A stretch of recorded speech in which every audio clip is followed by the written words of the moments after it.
início eu achei que, começou com umas coceiras no corpo, né? E dor de cabeça. E eu achei que fosse, sarampo, né? Sarampo.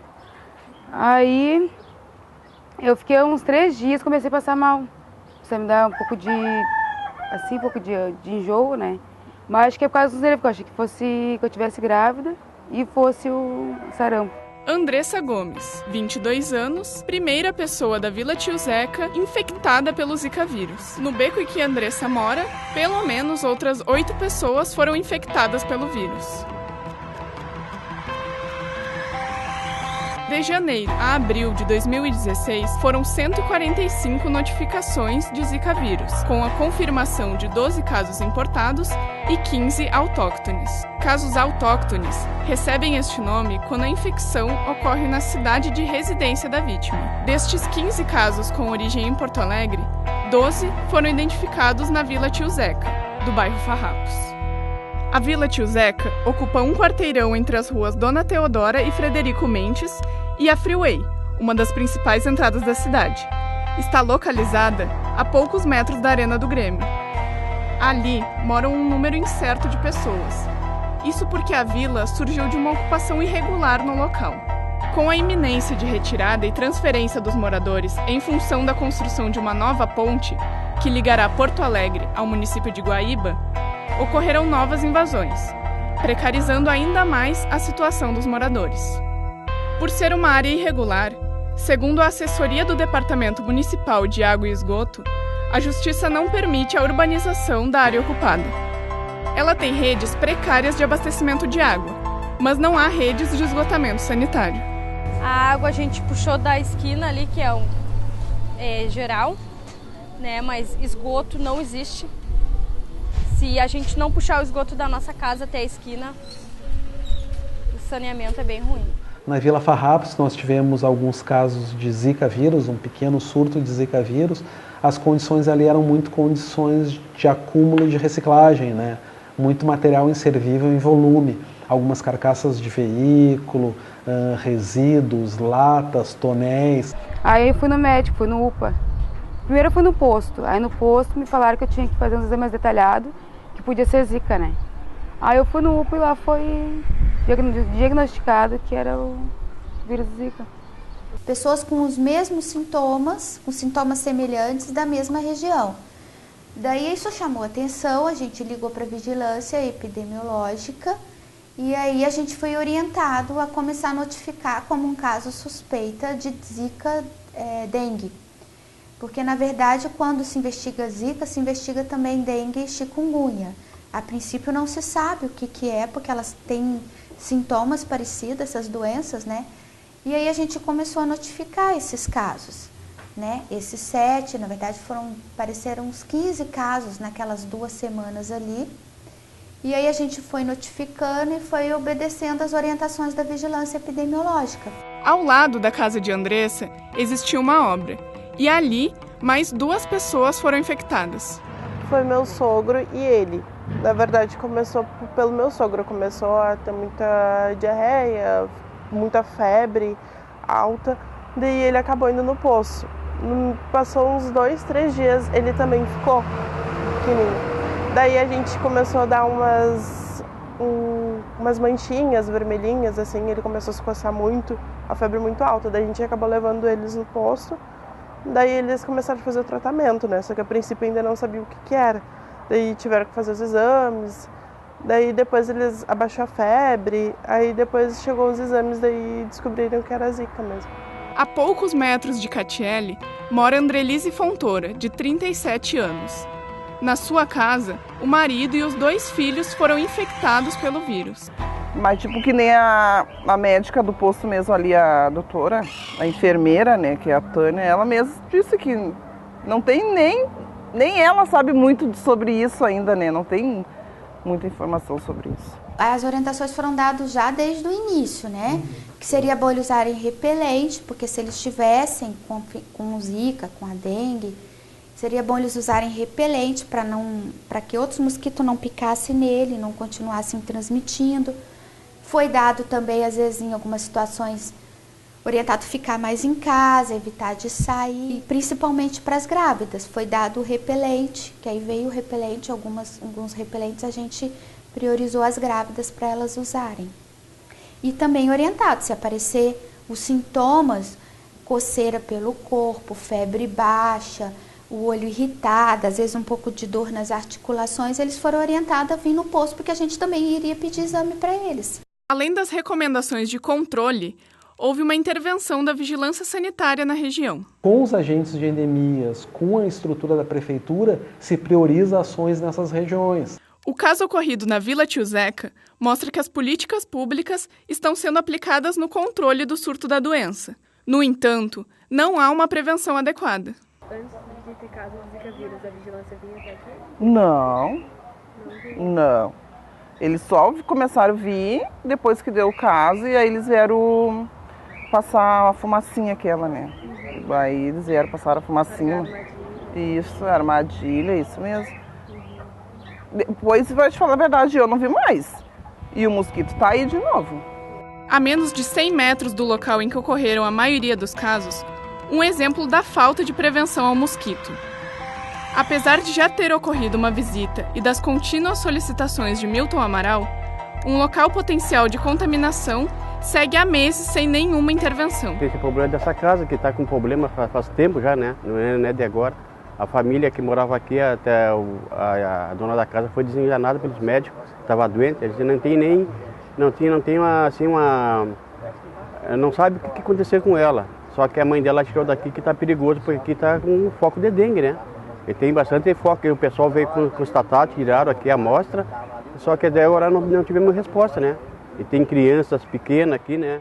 A diferença de atendimento preventivo e posterior também atinge as mulheres grávidas, mais vulneráveis à contaminação.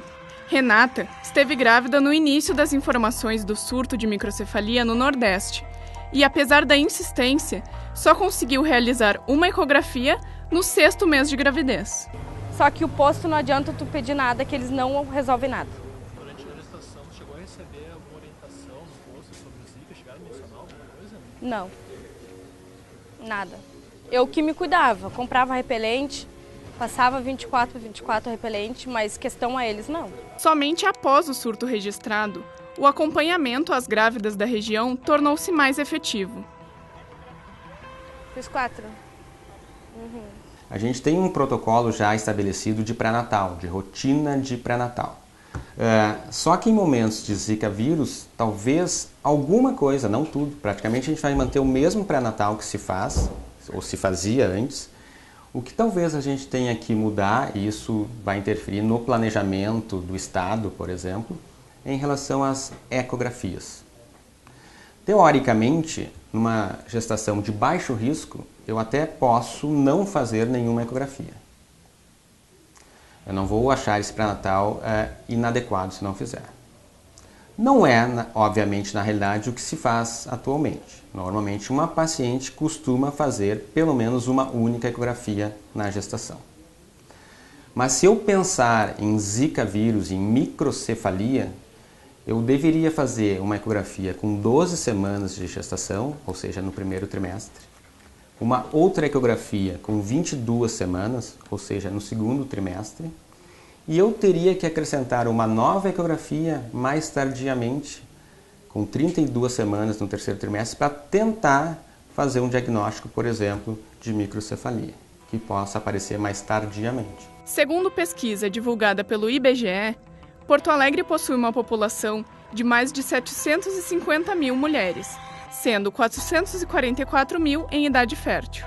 Estima-se que cerca de 70% das porto-alegrenses utilizam o serviço do Sistema Único de Saúde, mas todas elas estão vulneráveis ao Zika vírus.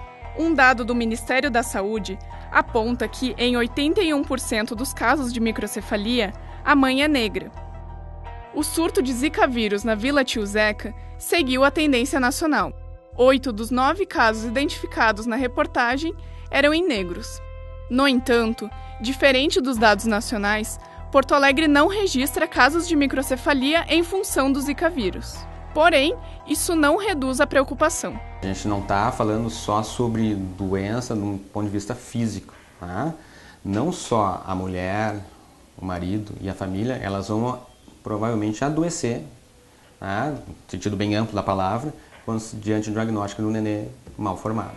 Mesmo com o risco da microcefalia em casos de Zika vírus e da transmissão através de relações sexuais, as mulheres em idade fértil, apesar de morarem próximas ao local do surto, têm pouca ou nenhuma informação sobre as formas de prevenção.